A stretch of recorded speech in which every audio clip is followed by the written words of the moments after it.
Well, for decades, he's been one of the tallest leaders of the Congress party. He's been a former External Affairs Minister in the UPA government and Karnataka Chief Minister.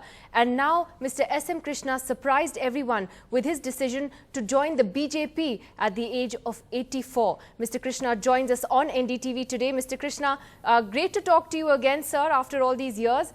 Could I ask you, you've said in the past that you felt sidelined by the Congress party, which is why you decided to leave the Congress. But you have a more than 45-year-long association with the Congress. How did it come to this point?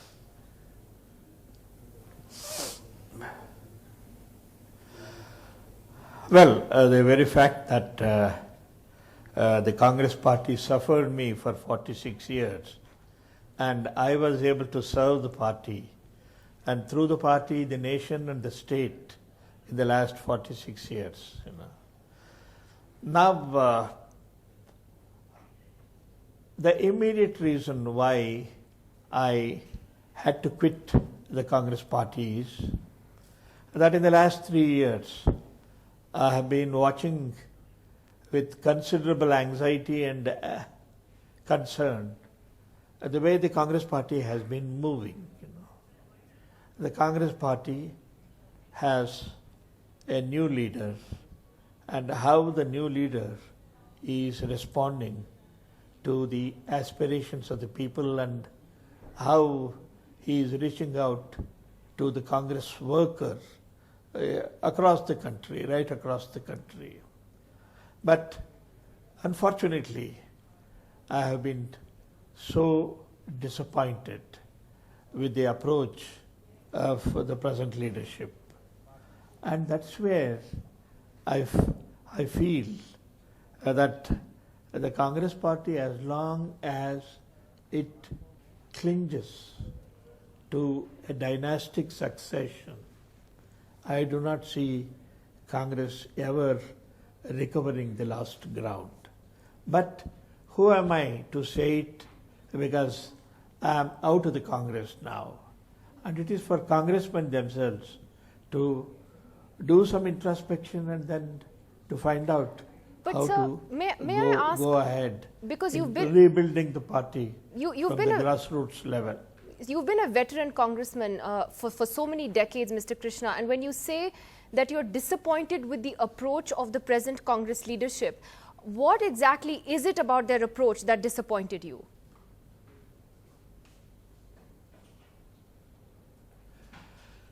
Well, the approach of the Congress leadership to the rank and file of the Congress party.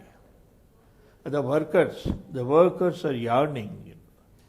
And politics is a very serious business. It cannot be a part-time job, So, Congress leaders must realize that they should be in continuous interaction with the leaders in the states and with the Congress workers in the state. And there is a disconnect, and I find it. Okay, you believe there's been a disconnect between the Congress leadership and the workers. But Mr. Krishna, at the age of 84, before the Karnataka Assembly elections, you have decided to switch sides to the BJP. And your critics are saying that this is political opportunism, that you're looking for one last opportunity in Karnataka, at this time. How would you respond to that criticism?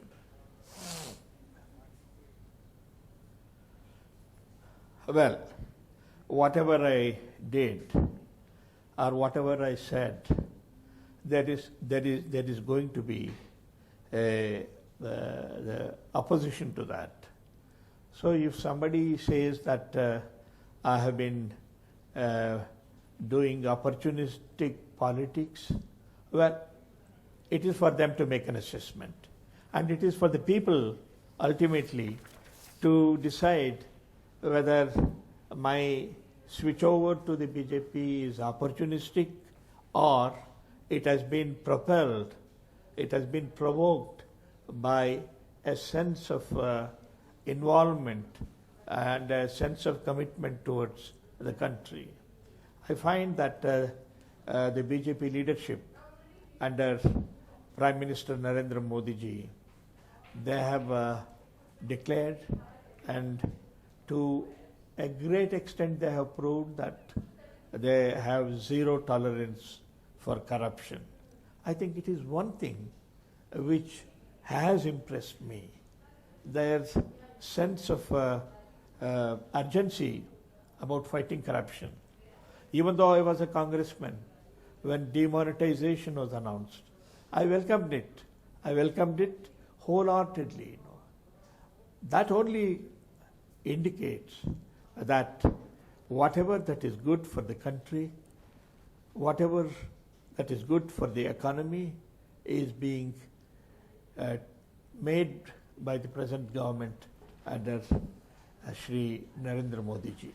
You know, Mr. Krishna, today a video has surfaced, an old video of the Prime Minister, Mr. Modi, actually campaigning somewhere, or he's addressing some kind of a public meeting where he's mocking you, and he's referring to that time when you read out the Portuguese foreign minister's speech by mistake at the UN, and he makes a reference to that and says that the foreign minister of this country read the speech of a different country's minister, and goes on to say that this is happening because these are all non-serious efforts, there is a lack of governance.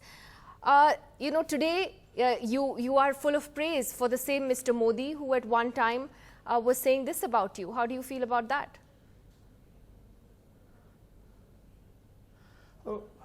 Well, what happened at the United Nations is something which I have explained to the nation, both in Parliament as well as speaking to the media. All that I did was that there were speeches made by different delegations, and there was a speech of the Portugal Minister for Foreign Affairs. All that I did was to read the first two lines, which is generally a laudatory of the President who is presiding over the Security Council. So when I read the first sentence, I realized that it wasn't so. So immediately, Mr. Hardeep Puri, who was our permanent representative at the United Nations, gave me the speech that I am. I remember that, sir. I remember that because we all reported it. But I'm talking about the fact that Mr. Modi, ridiculed you for that. Mr. Modi was the one who ridiculed you for that at the time, and today you're joining his party. Happened. But the fact that based on the media reports, I'm sure that many would have commented, and Prime Minister Narendra Modi's comment also is one of them.